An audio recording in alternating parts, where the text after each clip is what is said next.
I grew up on a beef farm in Missouri, and like everybody else that raises livestock, we raised a lot of our own feed to stay in business. And we raised corn and soybeans and hay, and we grind this stuff up into a flour, and we'd add vitamins and minerals and trace minerals, make pellets, and you feed those calves for about 6 to 9 months, and then you ship them off to be butchered or maybe to other feeders. And you always save back the very best ones for yourself, and you knock them in the head and eat them. It's a real simple cycle on the farm. And the thing that fascinated me as a teenager was that we went to a great deal of trouble for those calves, and yet, as a family, we ate out of the very same fields. We'd keep back 5 rows of corn for ourselves. We had a garden at the end of the field where we grew our peas and beans and squash and tomatoes. And we wanted to live to be 100 with no aches and pains, and we didn't give ourselves the very same vitamins and minerals and trace minerals that we gave the calves. And I always used to ask my dad, I'd say, "Hey, Pops, how come we go to all that trouble for those calves and not for ourselves?" And he'd say, "Shut up, boy. You're getting farm fresh food, fresh air, lots of free exercise. Don't ask complicated questions." And I was glad to get rid of the farm exercise and go to ag school at the University of Missouri. And there my major was in animal husbandry and nutrition. My minor was in field crops and soils. And I began to learn technical things about soil chemistry and how it related to tons and bushels per acre and ag economics. But I didn't get an answer to my basic question until I became a freshman veterinary student at the University of Missouri. And there I learned that the reason why we put all these vitamins and minerals and trace minerals into animal feeds, bottom line, is because we don't have insurance for them. We don't have Blue Cross, Blue Shield, major medical hospitalization, Medicare, Medicaid. And if we were to use a human healthcare type of system for animals, it'd be sticker shock for you. And your hamburger would cost you $275 a pound. Boneless, skinless chicken breast would be $450 a pound. Dozen eggs would be $50 just to pay for the health care. So we learned that we could keep the price of animal products such as meat and dairy and poultry and eggs down to where the average American could afford them simply by significantly reducing or totally eliminating health care costs. And we do that in animals by preventing and curing diseases with nutrition. Well, after graduating vet school, I went to Africa for a couple of years and got to work with Marlin Perkins from the old Mutual of Omaha Wild Kingdom days. And that was kind of a kick. Got to play Frank Buck, use a tranquilizer gun, tromp all over Central and South Africa for a couple of years. And then Marlin sent me a telegram and invited me back to the States. He'd gotten a $7.5 million grant from the National Institutes of Health. And this was more than 30 years ago. And this was to study pollution and ecology and the environment. And my job as the wildlife veterinarian on the project was to do autopsies of animals that died of natural causes in the big zoos around the United States. And I was supposed to identify or find a species of animals that was ultra-sensitive to pollution. And we're going to use that animal much like the old coal miners used to use canaries. You know how that goes. They take the canary down in the mine, and if methane gas or carbon monoxide were to leak in the mine, the canaries were more sensitive than the men and would drop off the perch and die, and long before the men were in danger of suffocating or blowing up. Well, to make a long story short, after some 12-plus years of working on this project, I had done some 17,500 autopsies in over 454 species of animals, plus 3,000 human beings for a comparison. And what I learned was that every animal and human being who dies of natural causes dies of a nutritional deficiency disease. And I got kind of excited about nutrition again, and I wrote 75 scientific papers on the subject, wrote chapters for 8 multi-author textbooks, actually contributed a textbook myself, 1,000 pages, 2,000 illustrations. And through the news releases that were in the big universities I worked with, I was on 2020. It was in 1,700 newspapers around the world through the UPI and AP Newswire services. And with all this public exposure and with all this scientific exposure, I couldn't get people who are in a position of authority, either in medical research or in politics, to get too concerned or interested in preventing and curing diseases in human beings with nutrition, just like we did in animals. Well, I got frustrated enough. I went back to school in Portland, Oregon, became a physician, and I practiced there for 12 years as a general family practitioner. And I sewed up chainsaw wounds, delivered babies, used everything that I'd learned in veterinary nutrition on my human patients. And it was no surprise to me that it worked just as well in people as it did in animals. Well, to get started, I always like to talk about longevity. And the human being has the genetic potential to live healthily, to be 120. I'm going to prove that to you in just a minute. Unfortunately, Americans do a lousy job when it comes to longevity. Our average lifespan in the United States is 75.5, about half what we're genetically capable of. In 1990, when the World Health Organization examined the top 32 industrialized nations on Earth, the United States came out 17th. There's actually 16 other countries whose peoples live longer than we do. We ranked 19th in healthfulness. That meant that there were 18 other countries whose peoples live longer than we do before they develop heart disease and cancer and diabetes and arthritis and osteoporosis. We ranked 23rd when it came to live births and first-year survivabilities of babies. And we ranked dead last, 32 out of 32, when it came to preventing birth defects. Now, what all this means is we have the highest priced healthcare system in the world, but not the best. It also means that we have the most envied healthcare system in the world, but not the best. We have the most technologically advanced healthcare system in the world, but not the best. Well, I had a good friend by the name of Christopher Bird for many, many years, over 20 years, and Chris was a best-selling author on books on organically grown food. He was an expert in this subject, and I was always trying to give him vitamins and minerals, and he refused to take them, and he'd tell me, Doc, I bring my own cooler. I don't eat any hotel food. I bring my own organically grown food, and so I don't need to take vitamins and minerals. Well, I was changing planes, again, in Atlanta, had an hour to kill, picked up the local newspaper, and guess whose obituary I found in the newspaper? Chris Bird. Of course, again, he was a best-selling author of books, The Secret Life of Plants, The Secrets of the Soil, and he died at age 68 from a ruptured aneurysm, a type of stroke, 7.5 years before the average American dies. And he led a pristine life, lived up in the mountains, had an organically grown garden, collected herbs, like Yule gibbons, and ate wild hickory nuts and all those kind of things. And because of his belief, he died of a copper deficiency. And I'll show you in a minute that copper deficiency causes ruptured aneurysms. And it's just a tragic thing that people have so much to give and die at less than half their genetic potential for longevity. A lot of people say to me, Doc, I don't need to take vitamins and minerals and trace minerals because I use herbs. Now, herbs are not nutrition. You have to understand that herbs are not nutrition. They are great plant medicines. They're safer. They're more economical, and in most cases are more effective than prescription medications that doctors will give you, but they're plant medicines. If you have diarrhea, they can tighten you up. If you have constipation, they can loosen you up. If you have hypertension or high blood pressure, they can bring it down. If you have a fever, they can bring it down.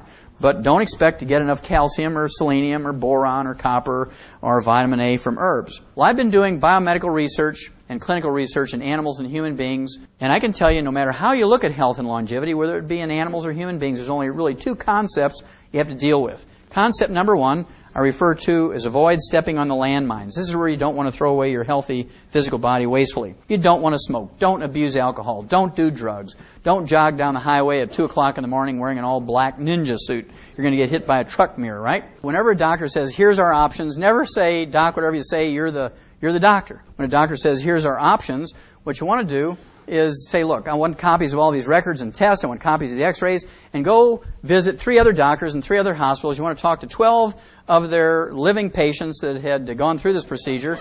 Talk to them, see if you really want to do this. I mean, you do this for your driveway and your roof and your fence and your yard and all that kind of stuff. Why not for your own physical body? That's concept number one. Now that you've avoided the landmines, you're in a good position to do all the positive things that you need to do to go on to live to be over 100.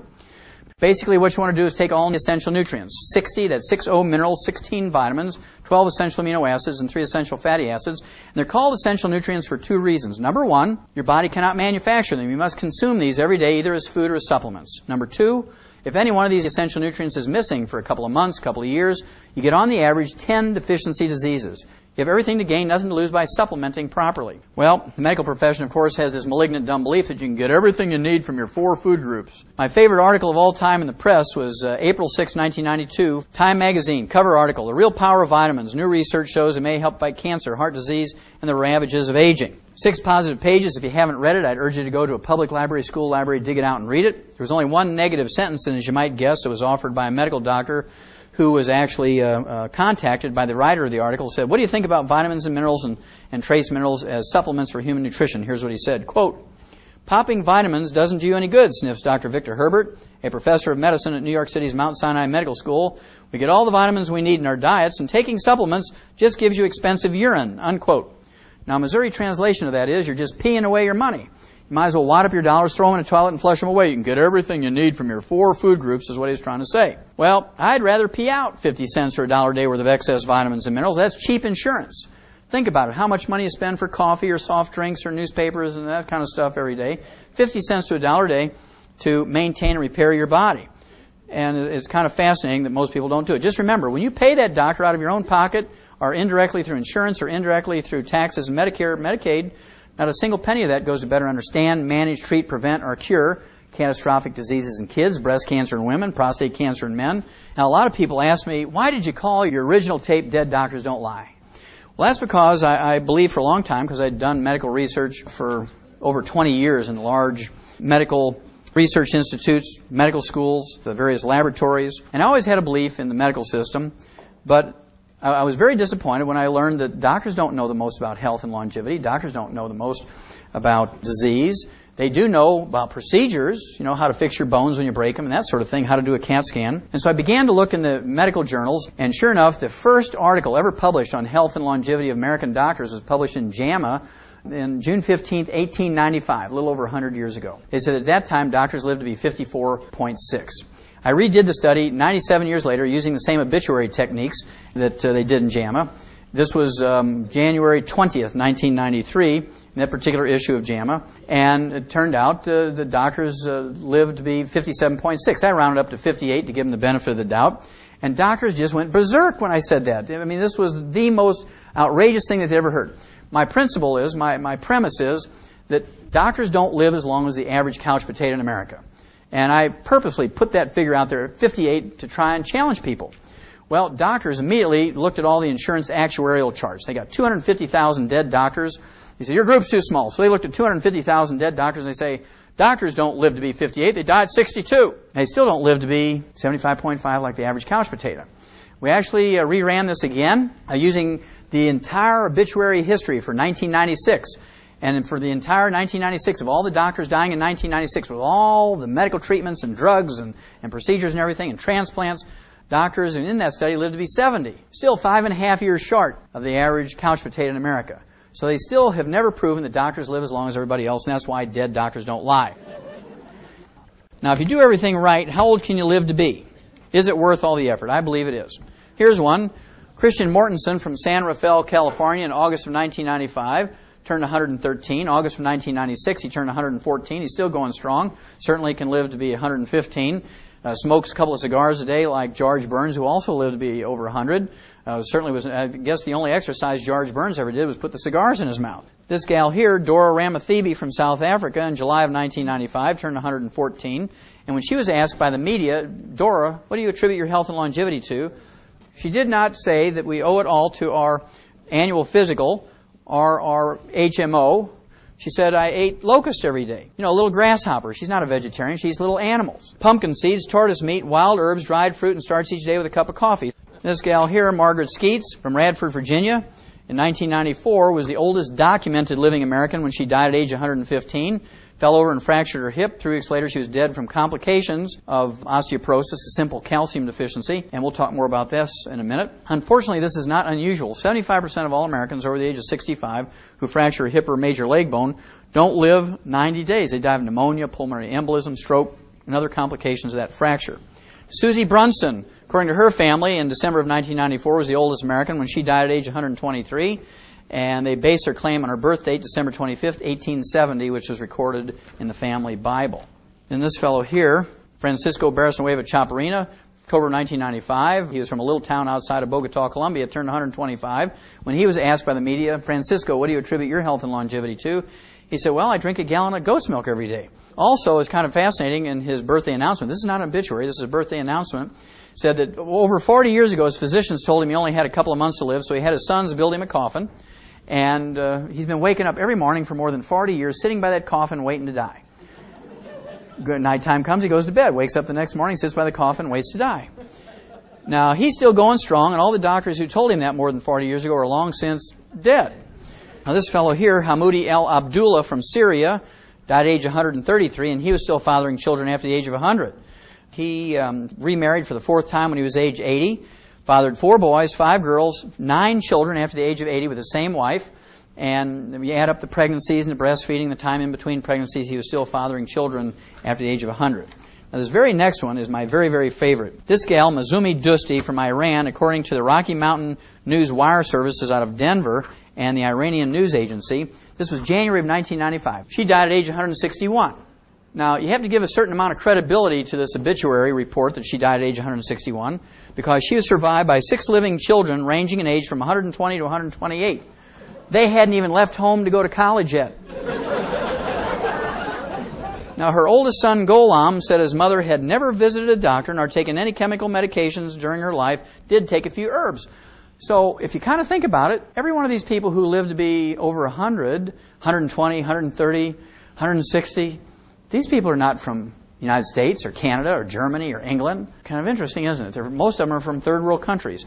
They're furthest away from medical help, and they live to be old. So that we're beginning to collect information here. The last one we want to look at, the National Geographic Society, a very respected group of people, scientists and so forth, and support groups for science, comes out with a monthly magazine, the National Geographic magazine, of course. And they, in January of 1973, came out with a nifty special issue on longevity. They looked at cultures whose people live to be 120, and they documented the oldest living human being that they could find based on their criteria. This fellow, by the name of Sherali Mizmulov from Azerbaijan, a little country just south of Russian Georgia in western Russia today, they documented him as being 167 years old. Remember, this is the National Geographic Society, not the National Enquirer.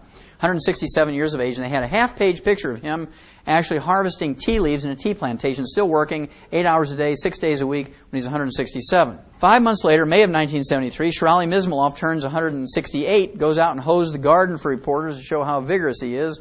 Now, for at least 50, maybe 70 years, medical doctors in America have been poo-pooing the idea that you could live well beyond 100. You know, people who lived 115, 120, they were 1 in 6 billion. It wasn't something that everybody could look forward to. And anybody who tried to teach people how to live to be 110, 120, 140 were considered charlatans and quacks and taking advantage of older people. I was glad to see this come out. This was a news article in the USA Today newspaper in October of 2000. And it was based on an article in the journal Science, a very respectable journal. And what they said was, forget 100, try living past 120. Humans possess a maximum life expectancy longer than 120 years, which has been the long theorized medical limit. In fact, lifespans appear to be increasing over time with no end in sight.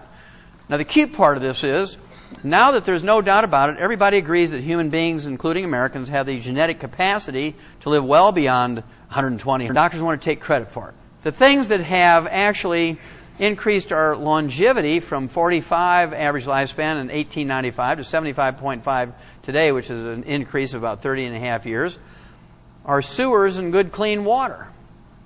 Public health things. We don't have cholera and leptospirosis and tuberculosis in our food supply and our water supply anymore. We have meat inspection, we have public waterworks and things, we have sewers.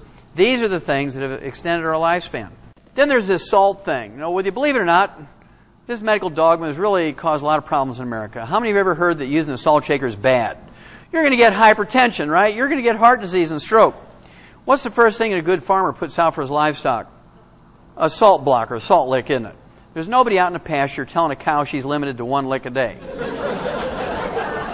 I refuse to believe that my human patients are dumber than a cow.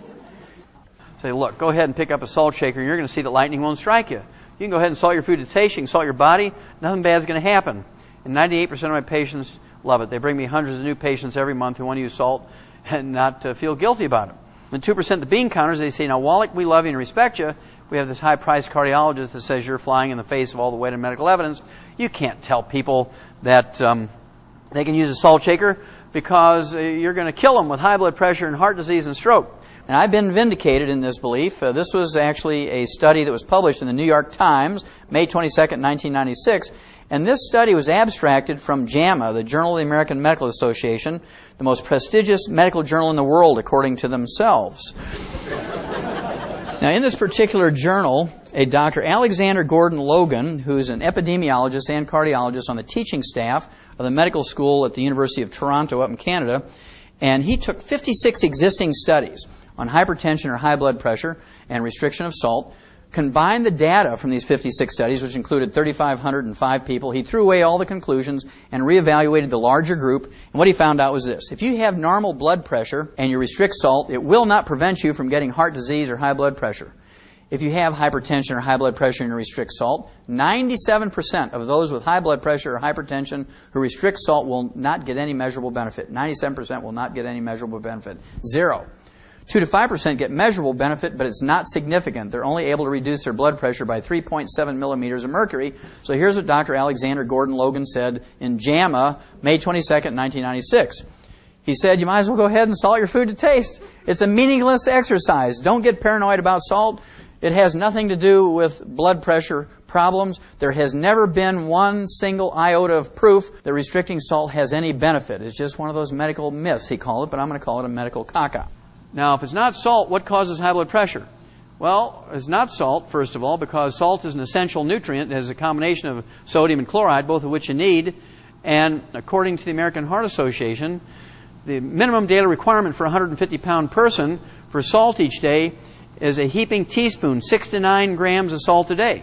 Now, the Japanese who live longer than we do, the Japanese who live 4.1 years longer than we do and have half the cancer rate, they eat 12 grams of salt a day. They eat 3 times the salt we do. And they live 4 years longer, have half the cardiovascular disease rate, and half the cancer rate we do, and yet they eat 3 times as much salt as we do. So you're beginning to put the puzzle together that doctors really don't know what they're talking about. That's why dead doctors don't lie. Well, if it's not the salt, and if it's not genetic, what is it? Well, it's actually just a simple mineral deficiency. Raise your hand if you ever heard that cholesterol's bad. And you got to get it low in your blood. You got to have a low cholesterol diet. Otherwise, you're going to get heart disease, right? Doctors would like to blame all cardiovascular disease on cholesterol. We've known for 75 years in the animal industry that cholesterol is not a boogeyman. There's not a single disease that's caused by elevated blood cholesterol or triglycerides. If you can find me one, I'll give you $1 million in small bills in any offshore account you want. There's not a single disease that's caused by elevated blood cholesterol or triglycerides. Elevated blood cholesterol and triglycerides are really just a warning signal, much like a fever. Fevers don't cause infections, but when you have an infection with a bacteria, a virus, a fungus, maybe a parasite, you can get a fever. You can have a broken leg and get a fever. You can have cancer and get a fever. You can have liver disease and get a fever. Babies get a fever when they teethe. And so you have to kind of sort it out. When somebody comes into a doctor's office with a fever, you have to say, well, okay, here's my whole list called a differential diagnosis, all the things that cause fever. If they're 80 years old, you can quickly rule out teething, right? But the rest of them, you may have to do some lab tests for them. At any rate, the same thing is true for elevated blood cholesterol and triglycerides. When you have elevated blood cholesterol and triglycerides, it might mean that you have hypothyroidism or low-functioning thyroid gland. You could have diabetes. You could have deficiencies of niacin, chromium, vanadium, the essential fatty acids. You could have liver disease. All kinds of reasons why you might have elevated blood cholesterol and triglycerides, but they in themselves don't cause any problems. Now, the Eskimos above the Arctic Circle have a traditional diet that's 98% red meat and blubber. They eat whale meat, whale blubber, walrus meat, walrus blubber, seal meat, seal blubber, bear meat, bear fat. There's not a single Eskimo above the Arctic Circle that has a Mr. Juice Man juice or eats organically grown broccoli.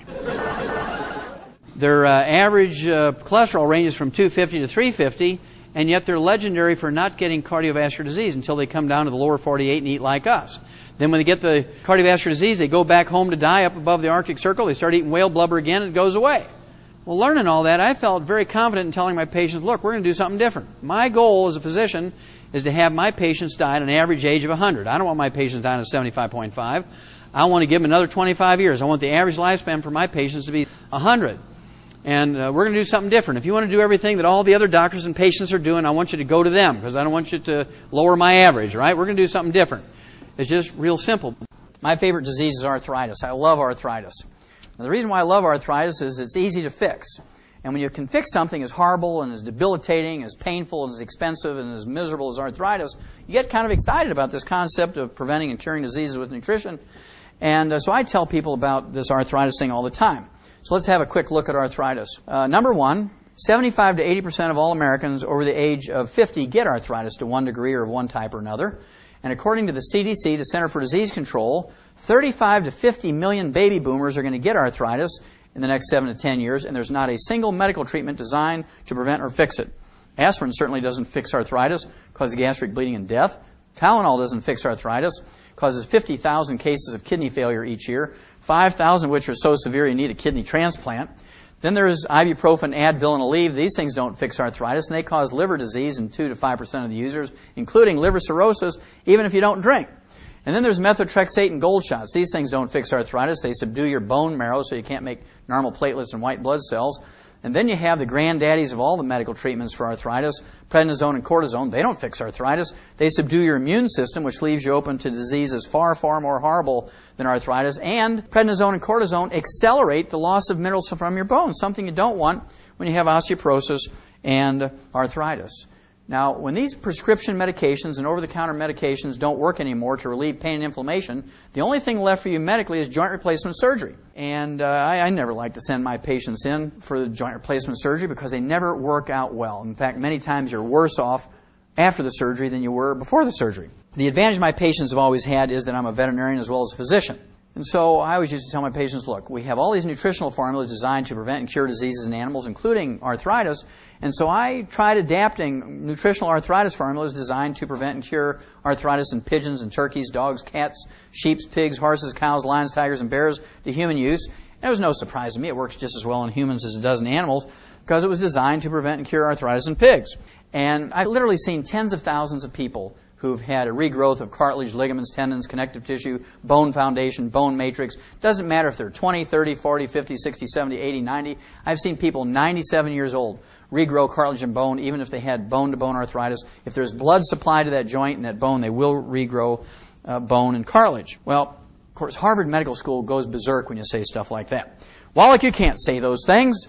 The only thing left for people when they get bone-to-bone arthritis is joint replacement surgery. And I'd agree with him if the only raw materials you're using is Tylenol and aspirin and prednisone and cortisone. We've learned over 50 years that you can't regrow cartilage and bone using those things. One of the basic things, of course, that the Harvard Medical School jumped onto, and they said, this is so ridiculous that this couldn't work. And so they took 29 patients, arthritis patients, who had failed to respond in any way to heroic medical treatment for arthritis over 15 to 20 years. They took them off all their medication, wasn't working for them anyway, lined them up for joint replacement surgery, and they said, look, for 90 days before we do the surgery, they gave them a heaping tablespoonful of ground up chicken cartilage in their orange juice every morning for 90 days. They were sort of chuckling in their beer saying nothing's going to happen. Well, here's what happened. In 10 days, these 29 people had complete relief of pain and inflammation, something they hadn't had in 15 to 20 years. In 30 days, they could now open up a new pickle jar that had never been opened without pain to the fingers, wrists, elbows, and shoulders. In 90 days, 28 of the 29 were clinically cured. Now, this is from Harvard Medical School in the Boston VA. That meant that they had complete return to the range of motion. All the pain and inflammation was gone in their fingers and toes and hips and knees and their neck. And certainly, many of them still had knots on their fingers because it was only 90 days. And you'd think they'd call me up, these professors, of medicine from Harvard Medical School and from the Boston VA, and say, look, Wallach, we have to apologize to you. We've been bad-mouthing you for 20 years, and why don't you come up to Boston? Let's talk about the whole thing. Here's what they said. Quote, after 3 months, it was clear that the drug was beneficial, unquote. Chicken cartilage had become a drug in 90 days. Now, why would that happen? Well, because you can't patent chicken cartilage. And they convinced at the U.S. Patent Office that they were using a drug to do this study, and they actually got a use patent on chicken cartilage. And you too, for $3,500 a month, can get Harvard Medical School's chicken cartilage in a capsule for arthritis. Of course, cartilage has chondroitin sulfate in it, glucosamine sulfate, collagen. These are all the basic raw materials to rebuild cartilage and bone. Raise your hand if you know what the red warning light is for on the dashboard of a car truck. Back before we had dials showing temperatures and things, they used to use the red warning light, right? It was called the idiot light. And when that red warning light came on, it meant that your engine was heating up. You didn't have enough coolant or oil, or maybe you broke a fan belt or split a radiator hose. And a reasonable person would pull the vehicle, car, or truck over the side of the road and deal with the problem so it didn't burn the engine up. Even a Mercedes would burn up if you didn't have enough coolant and oil and a fan belt and a radiator hose. Then, of course, the village idiot, that's why they call it the village idiot light or the idiot light. They'd be driving along, they'd see that red warning light come on. They say, I don't have time to deal with this. So they whip out their pliers, they cut the wire of the red warning light, they keep on driving.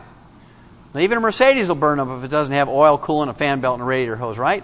And so you really have to be the village idiot to do that. Nobody in their right mind would do that to their vehicle. How many of you know what pain is for? Raise your hand if you know what pain is for. That's pretty good. Most of you know that. Pain is the red warning light for your body. When you get pain in your foot, your ankle, your leg, your knee, your hip, your back, your shoulders, elbows, wrists, and fingers, your body's saying, don't use those joints, don't use those bones, don't use those muscles until you fix them. It's absolutely criminal for a doctor to write you a prescription for a pain reliever, an anti-inflammatory or muscle relaxant, or any of those combinations without rebuilding the bones and the joints and the cartilage at the same time. If they just give you a pain reliever, just give you an anti-inflammatory and or a muscle relaxant without rebuilding the joints and the bones at the same time, all they're doing is cutting the wire of the red warning light. You're going to wear those bones and joints and cartilage out faster and faster and faster. It's actually a negative to be taking painkillers and anti-inflammatories without rebuilding the joints and the bones at the same time. The reason why I say no carbonated drinks, and I've been doing that since 1964, is because carbonated drinks actually will neutralize your stomach acid And you cannot efficiently absorb minerals, digest protein, or absorb vitamin B12 without stomach acid. You have to have stomach acid, like battery acid. Doctors have the criminal belief that you don't need stomach acid, and they give you all these drugs to get rid of your stomach acid, antacids, and they give you drugs to stop producing stomach acid, right? They don't want you to have stomach acid. Absolutely criminal. You can't digest food and absorb food without stomach acid.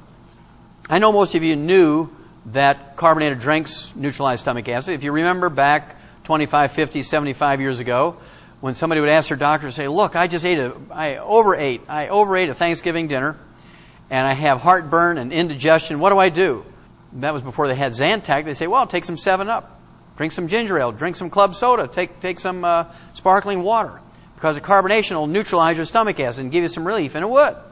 Now, if you do that 3 times a year, drink a carbonated drink 3 times a year for Thanksgiving and Christmas and Easter because you overeat during those holidays, that's okay. You're going to survive.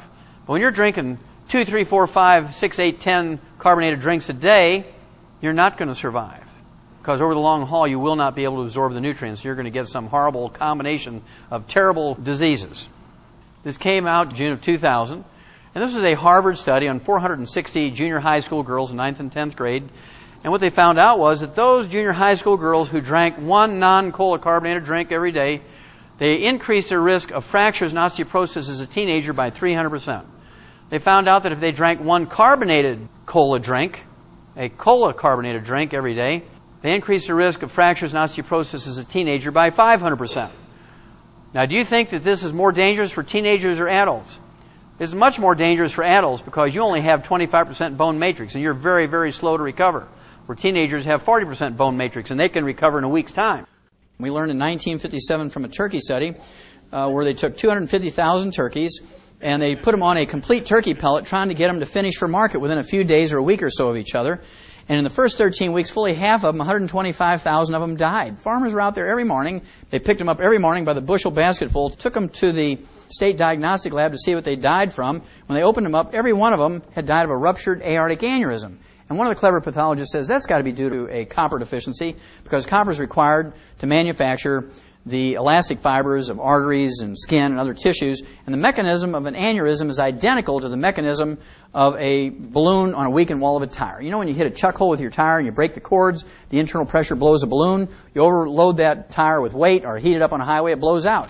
Same way with an aneurysm. When you have a copper deficiency, you get a breakdown of the elastic fibers in that artery, the internal pressure, even normal blood pressure will blow a balloon in that artery, and a balloon in an artery is called an aneurysm. And of course, if it's in a strategic place like the brain, the carotid artery, the coronary arteries, the large arteries, the aorta, pulmonary artery, renal arteries, they blow out, you die suddenly, just like you've been shot. Well, they got excited about this. They doubled the amount of copper in these pellets. The next year they tried to raise 500,000 turkeys, and they did not lose a single one from a ruptured aneurysm. They went from a 50% loss to a 0% loss just by adding a little bit of copper to those pellets. So they said, well, maybe this same thing is true for humans. And in 1958, they started looking at copper deficiency in various species of animals and humans, and here's what they found out. The very first symptom of copper deficiency is white, gray, and silver hair. Copper is required as a cofactor to manufacture hair pigment. Doesn't matter if it's blonde, red, brown, or black hair. And I see a lot of copper deficiency in this room. I can almost tell you which people, men and women who have colored their hair, get pretty good at that, at being a physician. And you don't want to be like a medical doctor and just treat the symptoms. If you're just coloring your hair, you're treating the symptoms. You need to do the basic thing of take some colloidal copper. And if you don't, what's going to happen is you get a breakdown of the elastic fibers in your skin, and you start getting crow's feet around the corners of your eyes and your mouth. Parts of your anatomy begin to sag, and you know you're in trouble when your doctor tells you, look, I've got a golf buddy down the hall who's a plastic surgeon for $10,000 who'll make you look 20 years younger. But you don't need a facelift, a booby lift, a tummy tuck, or a derriere lift. All you need is some copper, and everything will come back up just like you have a hydraulic jack under it. It'll just come right back up. Those elastic fibers tighten right up. People say, Francine, did you get a facelift? You look great. You look like you're 20 years younger. Now, if you don't take some action at that point, the next thing that happens is you get a breakdown of the elastic fibers in the large veins of your legs, and you get varicose veins. If you don't take action at that point, you get a breakdown of the elastic fibers in the large veins of your exhaust pipe, and you get hemorrhoids. So if you have hemorrhoids, varicose veins, things that sag, wrinkles, white, gray, or silver hair, the odds are you have aneurysms developing in you somewhere. And you don't want to, of course, die suddenly of a ruptured aneurysm when your body's been warning you for 10, 20, 30 years. Just remember, people don't die suddenly of an aneurysm. It may be you drop and die. Think about old Albert Einstein. He died of a ruptured aortic aneurysm at 68 years of age. What color was his hair? He was famous for wild white hair, wasn't he? Now, you'd like to think that people who win the Nobel Prize in medicine would at least live to be 75.5, but they live to be 58 just like other doctors. And, of course, that's because they are trained and they believe and they practice. You can get everything you need from your 4 food groups.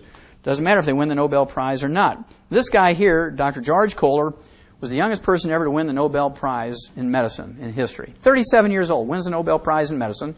And he won the Nobel Prize in medicine for studying monoclonal antibodies, which are antibodies trained to attack cancer cells. And if they ever get this really working, it'll be great because they won't have to use chemotherapy anymore, which kills more people than it saves. 11 years after winning the Nobel Prize in medicine, Dr. George Kohler, now 48, drops dead of a cardiomyopathy heart attack because he believed you can get everything you need from your 4 food groups. Didn't take any selenium, died of a cardiomyopathy heart attack. Now, I have to tell you why athletes are early warning system. Couch potatoes, by definition, are people who go to extraordinary efforts not to sweat. Right? They make every human effort not to sweat. They're changing the TV channels. Honey, bring in the popcorn. I'm changing the channels. Son, bring me the TV guide. I'm changing the channels. By contrast, athletes have the attitude, no pain, no gain. And they're out there sweating and working away, power training, strength training, running, and they sweat. Athletes, no matter age, they sweat more in 5 years than couch potatoes do in 70 years. And when you sweat, you don't just sweat out potassium and Gatorade, you sweat out all 60 essential minerals. If you sweat out all of your selenium and don't replace it by supplementation, you're at higher risk of getting a cardiomyopathy heart attack. You sweat out all of your copper and don't replace it by supplementation, you're at high risk of developing an aneurysm and dying suddenly of a ruptured aneurysm. You sweat out all of your chromium and vanadium and don't replace it by supplementation, you're at high risk of getting diabetes. And if you sweat out all of your calcium and magnesium and boron and zinc and sulfur and other minerals that are required for cartilage, ligaments, tendons, connective tissue, bone, you're going to get a joint and bone injury. What is the biggest single cause of an athlete's career being ended early? Joint and bone problems, right? And that's because they sweat out all the basic minerals that they need to maintain those parts of their body, and they don't supplement with them because doctors tell them that they can get everything they need by eating their 4 food groups. Well, what are the early warning systems for mineral deficiencies? We already told you about white, gray, or silver hair for a copper deficiency. Liver spots or age spots on the back of your hand, side of your face or neck. These things are caused by a selenium deficiency. And you know, again, about selenium deficiency. Then, of course, you have toe cramps, leg cramps. You can have hypertension. These things are all caused by a deficiency of calcium.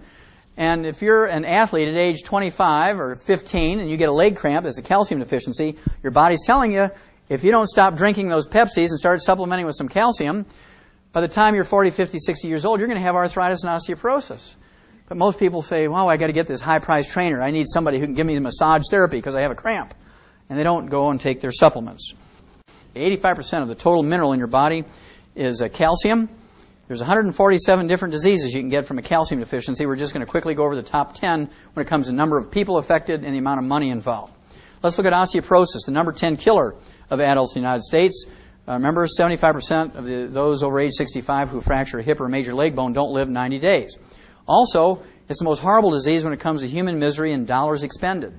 Osteoporosis, think of the special vans and the lift gates and the ramps and the elevators, the special plumbing in homes and public buildings, special parking places, wheelchairs and walkers and canes. Think of the beds and the chairs that are little electric motors that lift you up when you can't stand up by yourself. Physical therapists, joint replacement surgeries, pharmaceuticals, doctor's visits. We're talking billions and billions of dollars for nothing more than a calcium deficiency disease. Now, as horrible as a disease as osteoporosis is in human beings, we don't have osteoporosis in animals because we don't have Blue Cross Blue Shield, major medical hospitalization, Medicare and Medicaid to pay for nonsensical surgical treatments for a mineral deficiency.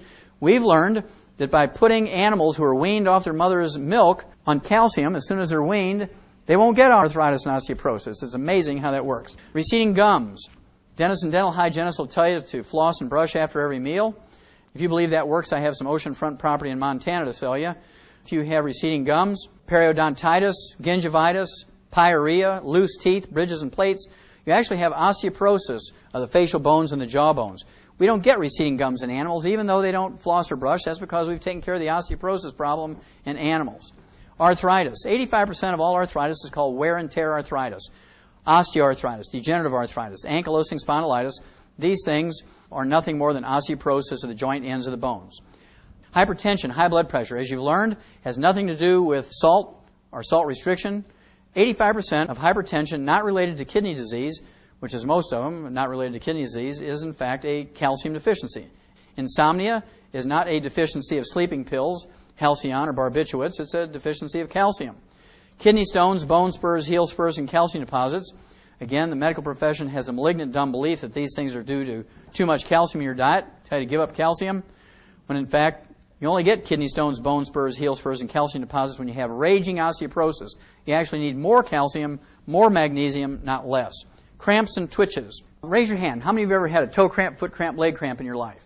Sure. That's the first symptom of a calcium deficiency that most people recognize. So if you've ever had that sometime in your life, you've had a calcium deficiency. Then you have PMS. The University of California, San Diego came out and said that 85% of the emotional and physical stuff of PMS can be relieved, eliminated, and cured. They use the cure word by taking 3 times the RDA of calcium. Low back pain has nothing to do with disc problems. I know you've heard of people, maybe even yourself, have had a disc surgery for back pain.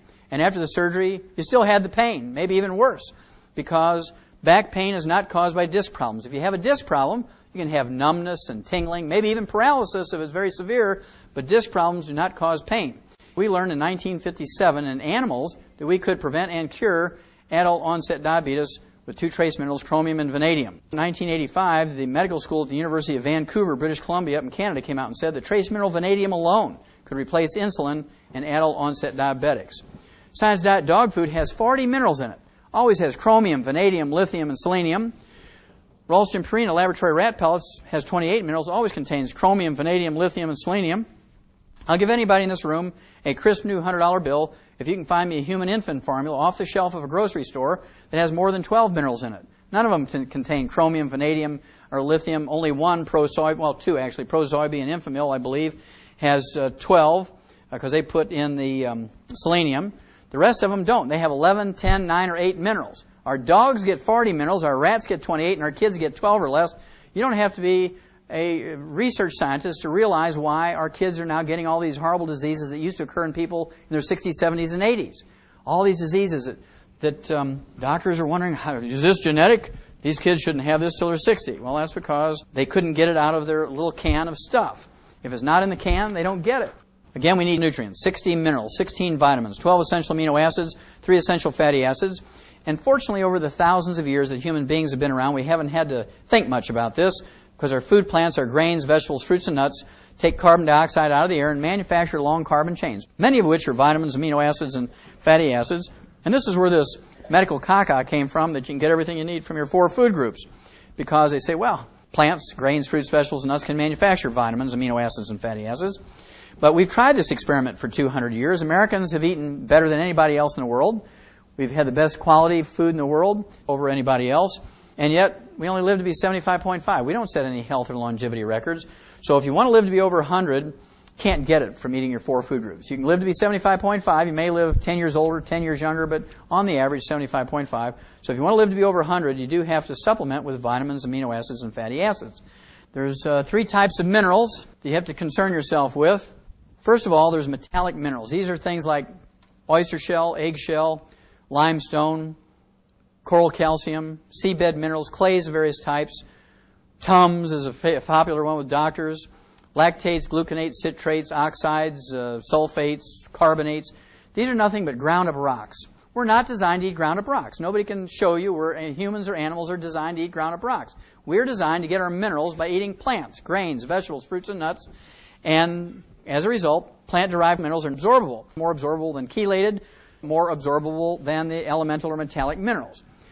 Plant-derived minerals are liquid. They're very small particle size. They're 7,000 times smaller than a red blood cell. This is the way they're stored in your cells and are moved around in plant vascular systems and human vascular systems in the liquid plant-derived form. They're negatively charged. I don't know all of the physics and the chemistry. It's one of the basic features of a colloidal mineral that's negatively charged. These 3 factors together give you absorbability. Now, the way it's supposed to be is our food plants, our grains, vegetables, fruits, and nuts, take the elemental or metallic minerals out of the soil, convert them to minerals for their own use, for their own metabolism and biochemistry, and then animals and people eat these plants that are enriched with minerals. That's how we're designed to get our minerals. Unfortunately, we have several problems here. For 100 years, we've used a simple fertilizer known as NPK. We put in 3 nutrients into the soil when we need 60 minerals. We put those 3 nutrients in the soil for maximum yields per ton and bushel per acre. Then, of course, we have to understand that plants cannot manufacture minerals. If they're not in the soil, they're not in the plants. Plants only have minerals in them if they're in the soil. Plants cannot manufacture minerals. Over 90 years at least, we've been deficient in our soils in America, and as a result, our food is deficient, and as a result, the crops, the grains, fruits, vegetables, and nuts that are grown there are minerally deficient, and as a result, the animals and people who eat these minerally deficient crops get mineral deficiency diseases, and the only way to prevent and cure them is with mineral supplements.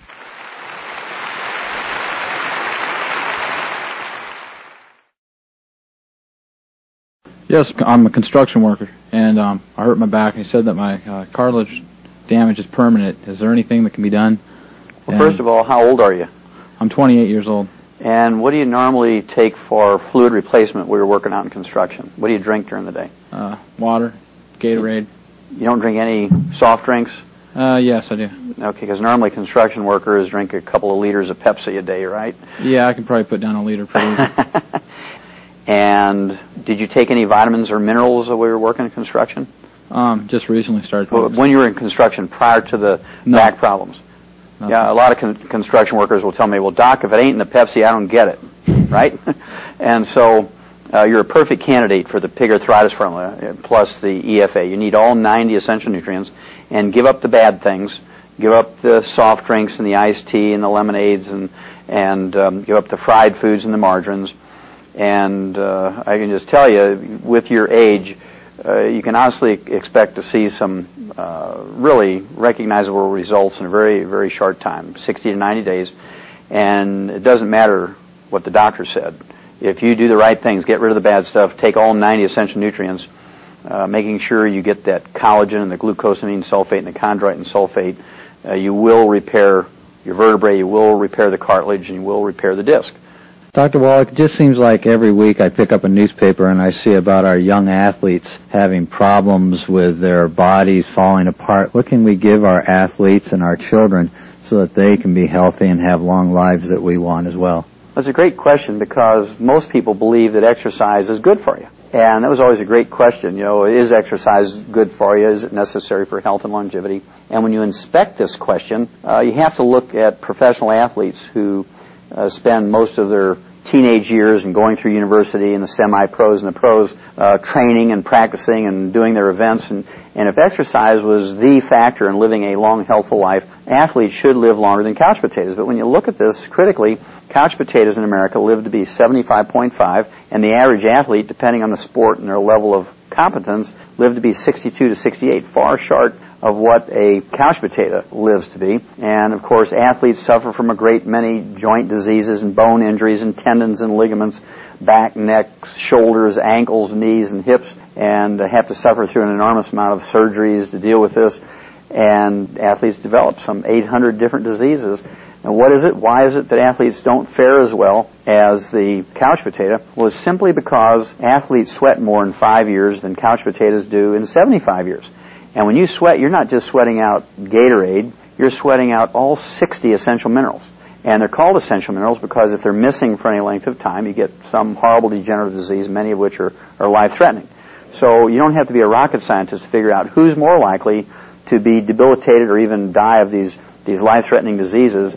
An athlete who sweats out quarts of sweat during an event or training or practice, or a couch potato who's laying on a couch in an air-conditioned den, switching the channels, yelling, "Honey, bring in the popcorn, I'm changing the channels." And this is very serious because the Center for Disease Control says that as many as 100,000 young athletes under the age of 30, 100,000 each year die suddenly during an event or training or exercise or immediately after an event from cardiomyopathy, heart disease, and ruptured aneurysm. And we know that cardiomyopathy, heart disease, is due to a selenium deficiency, and ruptured aneurysms is due to a copper deficiency. So you can begin to put two and two together. Why does a 10-year-old die of a ruptured aneurysm? Well, he sweat out all of his copper, and you can't get copper from curly French fries and Pepsis. It just doesn't work. Dr. Wallach, what about arthritis? Well, arthritis is my favorite disease because it's easy to fix. It's one of the great myths that the medical profession perpetuates, is that you can't build bone mass after the age of 50, 60, 70 years of age. You can only slow down the loss. And the reason why they say that is because they try to rebuild bone mass using plain calcium, whether it's Tums or calcium citrate or carbonate or gluconate or lactate, and your body will not retain much or any of the calcium you supplement with in your bones without first building new bone matrix. You have to have new bone matrix. This is this rubbery collagen material that looks like tendon or skin, and it makes up 25 to 40% of our bone weight, 40% when you're a child and 25% when you're an adult. And so it's absolutely essential if you want to deal with the wear and tear arthritis, osteoarthritis, degenerative arthritis, ankylosing spondylitis effectively. You have to take all 90 essential nutrients, and the best way to do that is with Dr. Wallach's pig arthritis formula.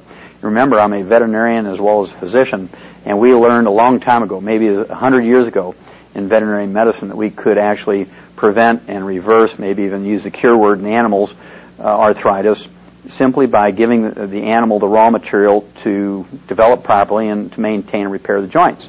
And so using this information that we developed in animals, if you use the same concept for human beings, I have literally seen tens of thousands of people over the years who had bone-to-bone arthritis, they had osteoarthritis, they have degenerative arthritis, ankylosing spondylitis, which are basically a joint form of osteoporosis. It's osteoporosis of the joint ends of the bones.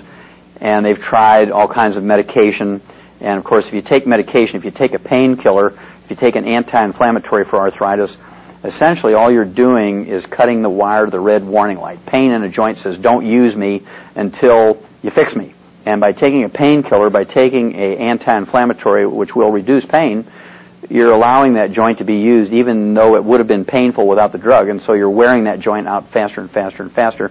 And to me, it's criminally negligent for someone to be prescribed a painkiller or an anti-inflammatory for joint disease without repairing the joint at the same time. And this is where the pig arthritis formula really shines, and it works just like a charm in human beings. So does the same apply for bone spurs? Absolutely. Bone spurs are a manifestation of osteoporosis. A person will get bone spurs and calcium deposits when you have osteoporosis, just the opposite of what a doctor will tell you. And you need more calcium, more magnesium. You need the bone matrix. You need the collagen, the glucosamine sulfate, the chondroitin sulfate. And those bone spurs and the calcium deposits will actually re-architecture back down to a normal bone. It takes a little while. It takes 4 to 6 months to pull that off. But you can do it on a regular basis, absolutely. Cancer seems to be striking everywhere in our population these days. What do we have that we can help people that are facing the challenge of cancer? Well, that's a great question. Back at the turn of the century, 1895, 1900, 1 out of 10 Americans developed cancer. Right now, it's 3 out of 5, and by the year 2050, it's projected 2 out of 3 people are going to develop cancer in America. The onset of cancer appears to be directly related to the amount of carcinogens.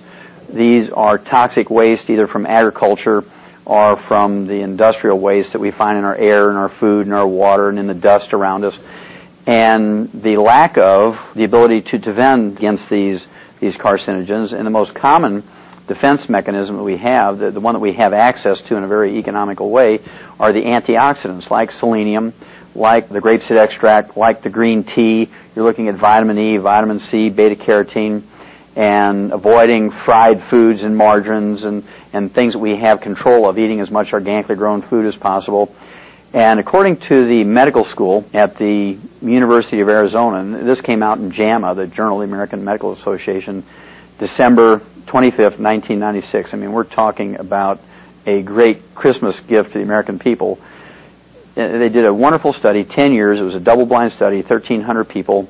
They gave the study group 250 micrograms, which is 1/4 of 1 milligram. And we're talking an itsy-bitsy amount of selenium. They just used selenium alone. Didn't change anything else. And by giving these people 250 micrograms, 1/4 of a milligram of the trace mineral selenium, they were able to reduce the risk of esophageal cancer by 71%, prostate cancer by 69%, greater than 2/3, colon and rectal cancer by 64%, almost 2/3.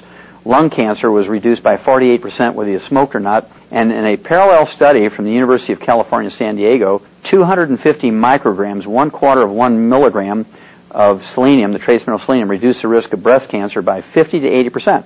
And the same study showed that if you already have cancer, if you take 250 micrograms of selenium every day, you will in fact double the natural history life expectancy of a particular type of cancer.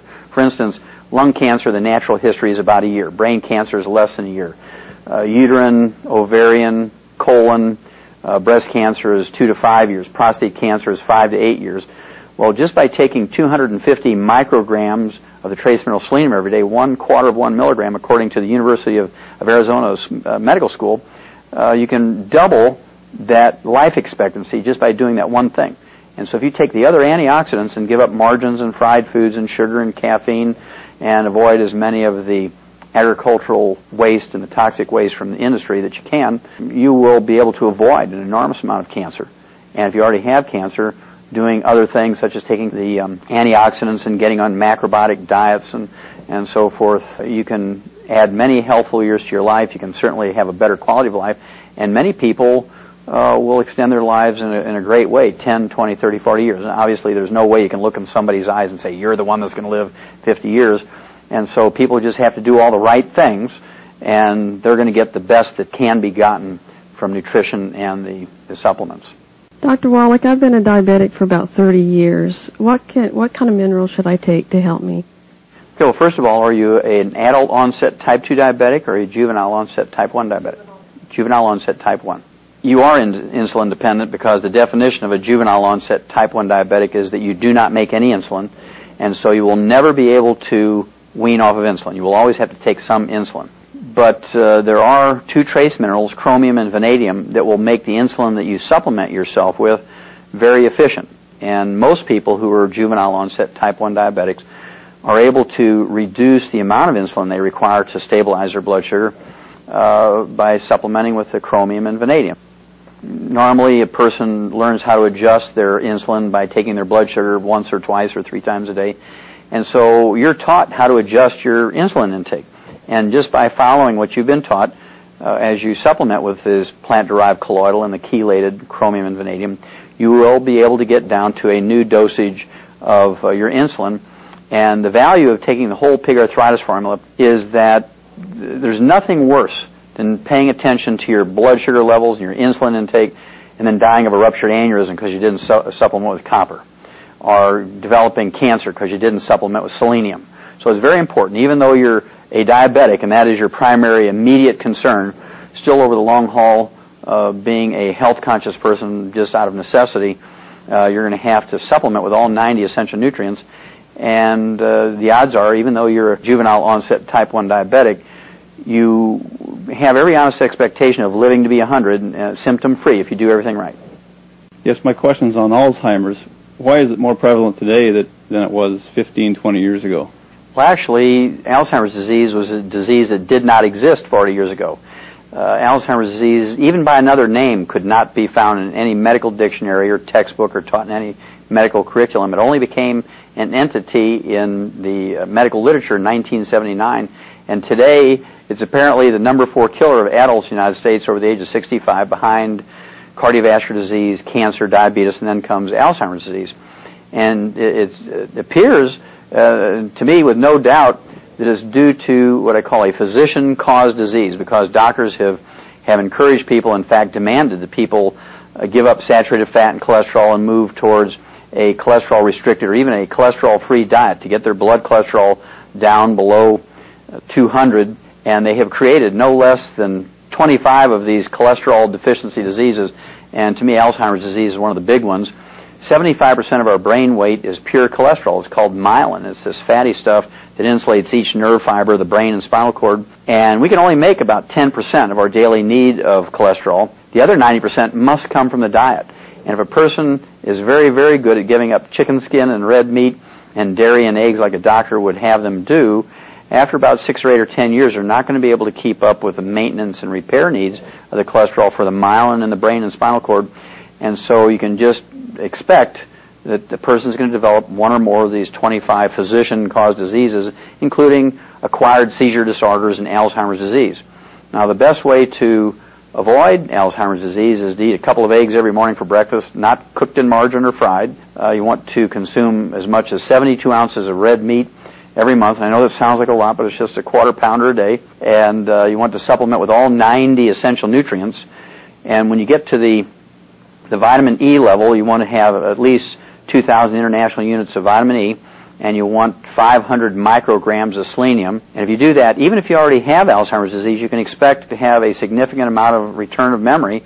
Great study done by the University of California, San Diego, and the Salk Institute that says by taking 2,000 international units of vitamin E alone, even if you have advanced Alzheimer's disease, you can get a significant amount of memory return.